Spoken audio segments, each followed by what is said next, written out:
Yo guys! Glenn Shiraishi here with another episode of Shiraishi Rambles, the segment on my channel where I talk about things for a few minutes. There's been a lot of news the past week, along with this week being E3, so let's get right into it. Starting off with some of the news that came before E3. P-Cube has announced the localization of the psychological horror visual novel Raging Loop, also known as Reijingu Lupu in Japan. Developed by Kemco, and it was released in 2017. It tells the story of a young graduate student being invited into the small settlement known as Yasumizu. From there, the feast and mind games begin. I am pretty excited for this visual novel, especially since it has garnered a lot of praise from Japanese players and critics alike, even including big names like Ryukishi07, the writer of Higurashi, Umineko, and Rose Gun's Days. I cannot wait to play this when it comes out sometime this year. World End Syndrome, the mystery romance horror visual novel developed by Toybox and Arc System Works, as well as being published by P-Cube, will come out in Europe this week, June 14. It is a pretty interesting blend of genres that I've been enjoying a lot so far. The game also looks really pretty, and I love that they added in some minute details that move in the backgrounds.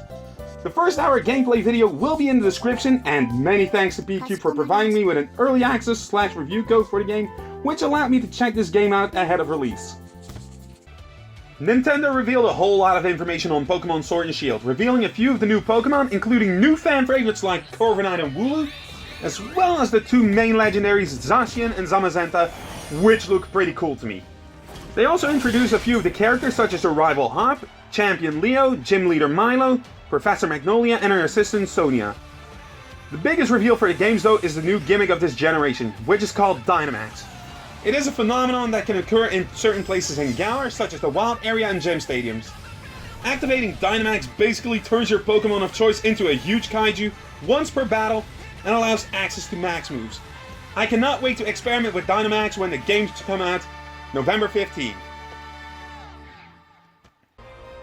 Now to get into some of the E3 news, starting off with some of the reveals that I got interested in from the Microsoft briefing, which went as I predicted, car and all. Phantasy Star Online 2 is finally getting localized. This was one of the things where I was legit surprised at.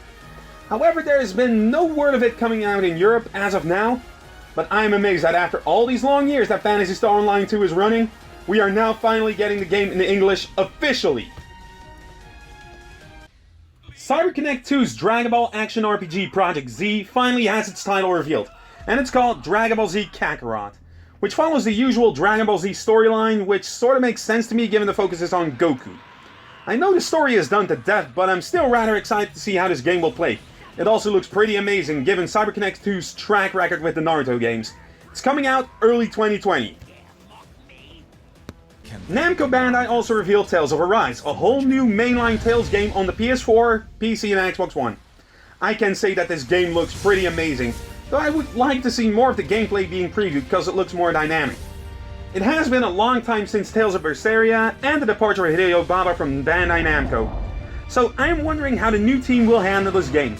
It is also due in 2020. Tango Gameworks and Bethesda announced Ghostwire Tokyo on their E3 conference. This game stood out to me as a highlight for their press conference, especially due to the wholesome enthusiasm of creative director Ikumi Nakamura, who also worked on Okami and Bayonetta. It is a paranormal horror action game that I'm pretty excited for. I wish we got to see gameplay of it though, but the teaser definitely looked great. Can't wait to hear more about it. I'll be sure to get a ramble done for things at Nintendo, Square Enix, and other things that may come around that interest me as soon as possible. But I hope you all enjoyed this episode of Shiraishi Rambles. Like, dislike, subscribe, do whatever you like. I also have a Discord server if you want to join the discussion on there.